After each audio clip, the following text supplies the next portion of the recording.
How's it going, everybody? Welcome back to Sector 6, and today I'm going to be talking about 7 of what I think are the biggest changes from the OG Final Fantasy VII to Final Fantasy VII Rebirth. There are definitely some changes that are going to be missed out.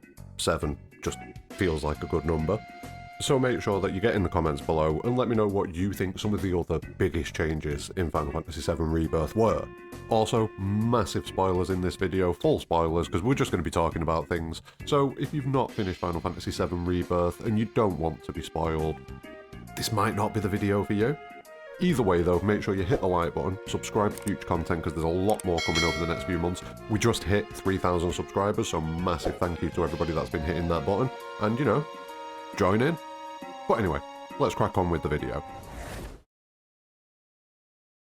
So, in the OG Final Fantasy VII, Fort Condor was a living, breathing location, with its own narrative as a resistance against Shinra oppression. This has changed pretty dramatically in Rebirth, with Fort Condor itself being a minigame now, which is kind of like a training simulator, and its place as a partner to Junon in this area of the world map has been taken over by the Crow's Nest location.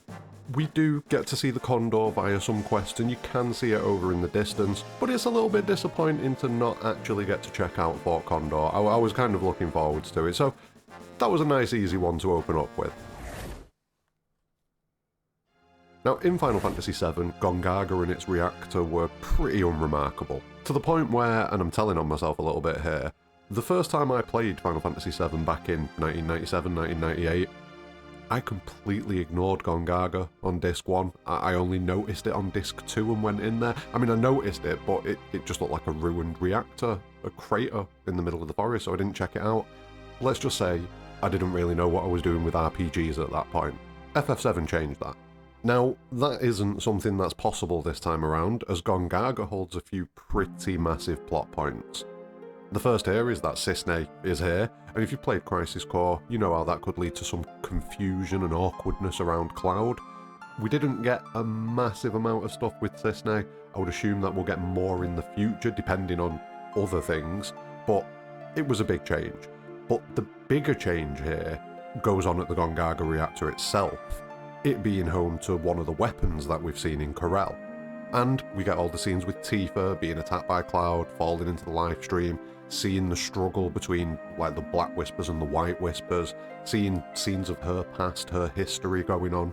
Massive changes, and it makes Gongaga a much more important location. The parade in Junon was always an insanely memorable scene in Final Fantasy VII, but in Rebirth, the fun gets cranked up to 11, with a whole new recruitment mechanic being added in, as well as varying difficulty levels depending on which units that you choose and which ones you've recruited. On top of that, Junon in general is just... it feels very alive, so full of character, from the ball club all the way to the aforementioned parade recruits following you around and offering supportive chatter, to the troops that end up continuing to follow Cloud around, and this story continues throughout the story with the Midgar 7th Infantry. I believe it was the Midgar 7th. It was just brilliant. Add into that the tweaked climax of the parade with Rufus, and this is a section of the game that did a lot of things right and really expanded on Junon. In Final Fantasy VII, the Gi were used pretty much entirely as a piece of backstory for Red 13, Seto, and Cosmo Canyon just as an overall place. But in Rebirth, as with many other things, their importance has been inflated massively to fit with the expanded scope of the game. This expansion, however, comes in a pretty unexpected way, at least I didn't see it coming. And with the Gi's new position as otherworldly beings similar to Jenova in that sense, comes a whole slew of questions to ask about them. Where was their world? Is their arrival connected to Jenova or vice versa? What does all of this suggest and mean as far as the Black Materia going forwards? This is definitely a subject that we're going to be talking about for a long time, all the way up until part 3, when I don't even know if we're going to get more answers. Like, it may just be left as is. But it's an interesting thing to talk about at the very least, especially the correlations with Jenova. Well, let's be honest, I think we all expected the Temple of the Ancients to be a bit mind-blowing. But I genuinely wasn't prepared for how insane it actually ended up being. All of the additional Turk stuff was great.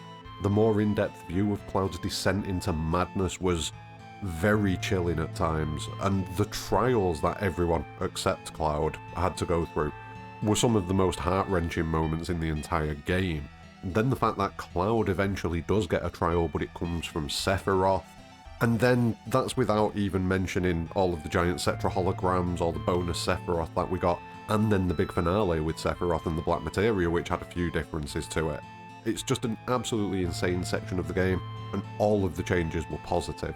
One complaint that I've seen of the area is that it's a bit too long, but it is the final dungeon, let's be honest. So, worth it. Absolutely worth it. So this is a pretty obvious one. Literally everything to do with Zack in the game is new. Initially I was a little bit surprised that we didn't get to see more of him as the chapters progressed. I expected to control Zack a little bit more than we actually did. Not much more, but a little bit more. But then it all pays off in that final chapter, when we get the moment that everyone was kind of hoping for, and that's Cloud and Zack, side by side, fighting against Sephiroth. Not only that, but in the end, when everything looks lost for Zack, he snatches victory from the jaws of defeat. Well, someone does. And he finds himself back in the church, looking for a way to bring another reunion of worlds about. And you know what? The fact that he seems to still be active at the end of the game suggests that we will see more Zack in Final Fantasy VII Remake Part 3, whatever that ends up being called now. We're going to have to talk about that soon. But yeah, huge changes for Zack, and a very interesting story going along with it.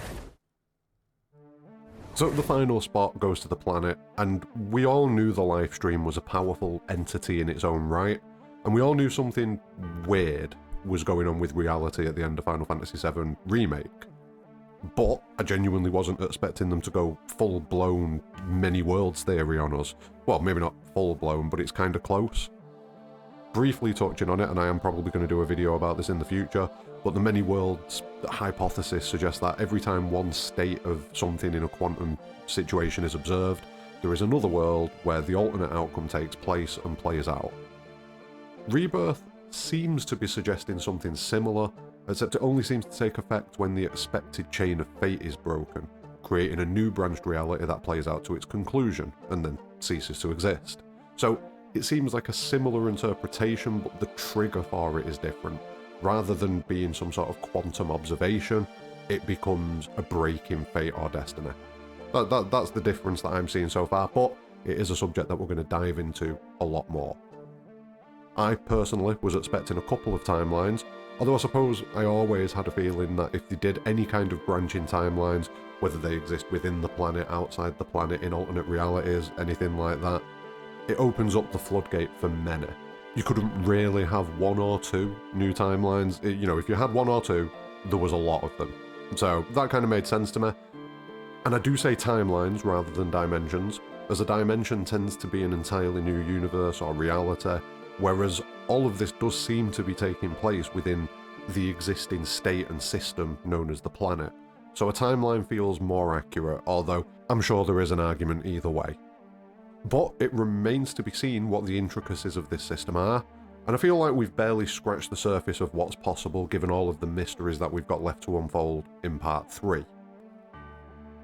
So yeah, the planet, massive changes to the way we expected the world to work, and confirmation of a lot of theories that a lot of us were having just after Remake. But that's the 7. Don't forget, there are many things that I've not put on this list. 7, again, just feels like a good number. So get yourself in the comments below and let me know what changes you thought were the biggest and most impactful, either from this list or things that I forgot. Just talk about stuff. But don't forget, like the video, subscribe for future content, but more importantly than all of that, have a great day.